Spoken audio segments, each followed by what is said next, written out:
This. अब देखिए, जब भी किसी इंसान को पेन होता है, दर्द होता है, कंधों में दर्द हो रहा है, पीठ में दर्द हो रहा है, पैरों में दर्द हो रहा है, ये दर्द के दीज आर 18 टेंडर पॉइंट्स, इन्हीं में दर्द होते हैं नॉर्मली, मेजरली। इनमें से किसी में भी आपको दर्द हो रहा हो या सब में दर्द हो रहा हो, अगर सब में दर्द हो रहा हो उसको नाम दे देंगे फाइब्रोमाइल्जिया, तो डॉक्टर बोलेगा आपको फाइब्रोमाइल्जिया हो गया है, तो लगेगा अरे बाप रे मैं तो मरने वाला हूँ, राइट। तो क्या है कि कोई भी सिंपल चीज़ को एक बड़ा सा नाम दे दो और वो वहीं मर जाएगा आधा तो नाम सुन के ही, राइट। तो what is fibromyalgia? When you have pain in certain number of points, तो आप उसको फाइब्रोमाइल्जिया का बोल सकते हैं कि मैं तो फाइब्रोमाइल्जिया का डॉक्टर हूँ, तो बोलेगा कि कुछ होगा अजीब सा, हाँ। तो लेकिन ये क्या है कि when there are many tender point, जहाँ जहाँ आपको पेन है, तो ये सारे कोई भी एक पॉइंट हो या 18 के 18 पॉइंट हो जहाँ दर्द कर रहा है, जैसे ही आप हॉट वाटर इमर्शन में बैठेंगे 2 घंटे बाद जब उठेंगे, आपका पेन की इंटेंसिटी मैंने देखा on average it goes reduce by 50% first time में। अगली बार थोड़ा और कम, राइट। वो DIP डाइट का भी रोल अलग से है, जो वो करेगा उसका और ज़्यादा अच्छा। So what I mean to say कि जब पेशेंट को इस फॉर्म में बिठा रहे हैं तो हम किडनी नहीं ठीक कर रहे हैं, सिर्फ हम किडनी ठीक करने के लिए बिठा भी नहीं रहे, हम तो सिर्फ ये चाहते हैं कि उसकी बॉडी में जो भी फालतू की चीज़ें बॉडी से बाहर निकल जाए। That's all we want, that's all you want, right. और कैंसर के केस में हमने देखा हमारे कितने कैंसर पेशेंट्स हैं। देखिए कैंसर में ये आप आगे बताइए कैंसर पेशेंट को, मान लो किसी को ट्यूमर है बहुत ज़्यादा बड़ा, ट्यूमर जब बढ़ता जाता है, मान लो ये बैलून है, इसको मैं फुलाता जाऊँ, एक पॉइंट आएगा जब इतना ज़्यादा फूल जाएगा कि थोड़ा सा और हवा भरे तो बस्ट हो जाएगा, राइट। तो एज इफ कि ये बैलून चिल्ला रहा, आप मत फुलाओ, जितना फुलाएंगे उतना मुश्किल भी होता जाएगा फूंक मारना। ठीक उसी तरह से हमारे बॉडी के अंदर ट्यूमर बढ़ता जाता है, ट्यूमर के लिए बॉडी में कोई जगह नहीं है, तो अपनी जगह बनाएगा, तो आपकी पेन की इंटेंसिटी बढ़ जाएगी। ऐसे में पेशेंट जब चिल्लाता है, बहुत चिल्लाता है, तो डॉक्टर के पास जाएगा, हॉस्पिटल जाएगा, या तो वो सर्जरी करने की कोशिश करेंगे, सर्जरी करेंगे तब भी वो गड़बड़ है, हम गलत जगह से उसको निकालने की कोशिश कर रहे हैं, right. So that is not a solution. या फिर उस वक्त उसको शांत करने के लिए मॉर्फिन, इस तरह का एक्सट्रीम पेन किलर देंगे। देखिए मॉर्फिन क्या करता है, क्या वो उसके पेन को रिड्यूस करता है? यू नो वेल, पेन को रिड्यूस नहीं कर रहा है, पेन के एहसास को रिड्यूस कर रहा है।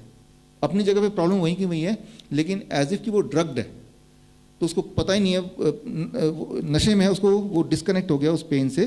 उस पेन जब तक उस मॉर्फिन का असर रहेगा तब तक पेन का जो सेंसेशन उसे फील नहीं होगा, ब्रेन ने डिस्कनेक्ट कर दिया। तो मतलब डेंजर उतना ही है, और ज़्यादा डेंजरस है, उसे एहसास भी नहीं है कि डेंजर है।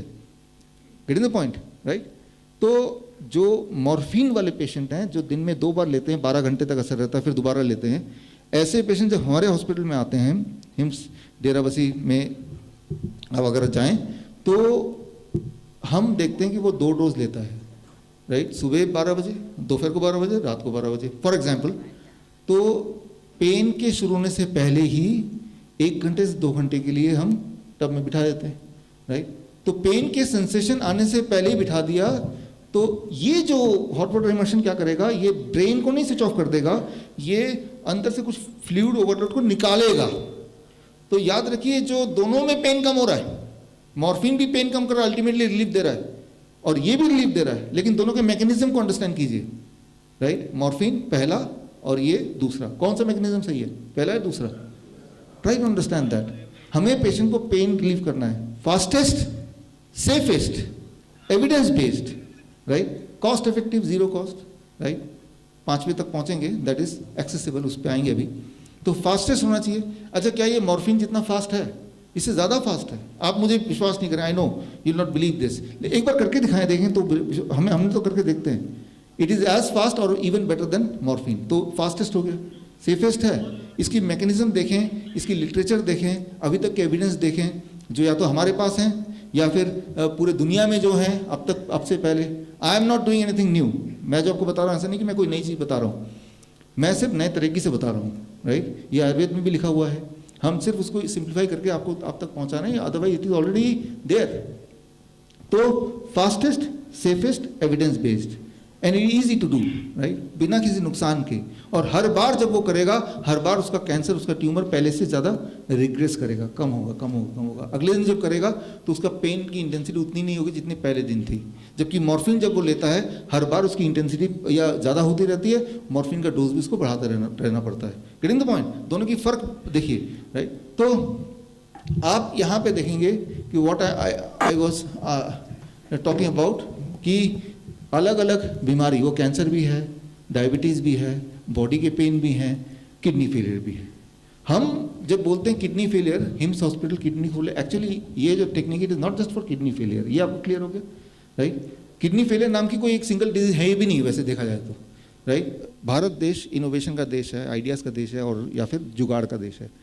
तो पूरे देश में, राइट, ये अभी तक आज तक तो मैं और आचार्य जी तक ही ये लिमिटेड था, आप सबको बता रहा हूँ कि हज़ारों की तादाद में माइक्रो स्केल पे हिम्स हॉस्पिटल खुल चुके हैं पूरे देश में, लोगों ने ही किया है, राइट। फिर हमें लगा ये तो क्या कमाल हो गया।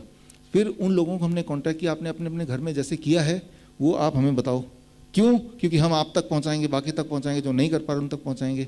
तो फिर लोगों ने अपने अपने वीडियोस भेजने शुरू किए। Not difficult, right. अगर आपको लगता है 1% भी ये डिफिकल्ट है तो अगले 10 मिनट बाद नहीं लगने वाला डिफिकल्ट है, राइट, बिल्कुल नहीं लगने वाला। तो अगला 10 मिनट आपका जो है थोड़ा सा इंटरेस्टिंग है। ये देखिए लोगों ने कैसे अपने घर के अंदर ही एक छोटा माइक्रो हिम्स बनाया और किस तरह से वो बड़ी तेजी से पेशेंट टब में इसी प्रकार बैठ जाएगा। टब में जो पानी है वो पेशेंट के गर्दन के यहाँ तक लेवल तक यहाँ होना चाहिए, इस लेवल तक इस टब का पानी होना चाहिए। गीज़र जो है इस टब का जो पानी है इसका वाटर का टेम्परेचर को मेंटेन करता रहता है। मैं इस टब के साथ में ये हेवल्स का गीज़र आ रहा 3 लीटर का, वाटर पंप है और थर्मामीटर वगैरह ये पूरा सिस्टम किया हुआ है। और अपन सिस्टम को देखते हैं किसी प्रकार काम करता है। ये सिस्टम है, इसमें पंप लगा हुआ है। ये सिस्टम टेम्परेचर, वाटर का टेम्परेचर बताता है। इसमें एक थर्मामीटर लगा होता है। ये जो थर्मामीटर है, इस थर्मामीटर से पानी का कितना टेम्परेचर है ये पता होता है। और जैसे ही इस टब का पानी 40 डिग्री सेल्सियस होता है, ये सिस्टम ऑटोमेटिक इस गीज़र को सबको बंद कर देगा। और जैसे 40 डिग्री सेल्सियस से पानी ये ठंडा होता है और ये ऑटोमेटिक गीज़र वापस ओपन हो जाएगा। ये स्विच है गीज़र को ऑन करने के लिए। जैसे ये गीज़र है, अपने इस चीज़ को ऑन करेंगे ये गीज़र ऑन हो जाएगा। और ये जो प्लग है वो चार्जर के लिए है, मोबाइल चार्ज भी आप कर सकते हैं यहाँ से, और मोबाइल लेके भी आप अपना टब के अंदर बैठे बैठे 1 घंटे 2 घंटे की थेरेपी ले सकते हैं।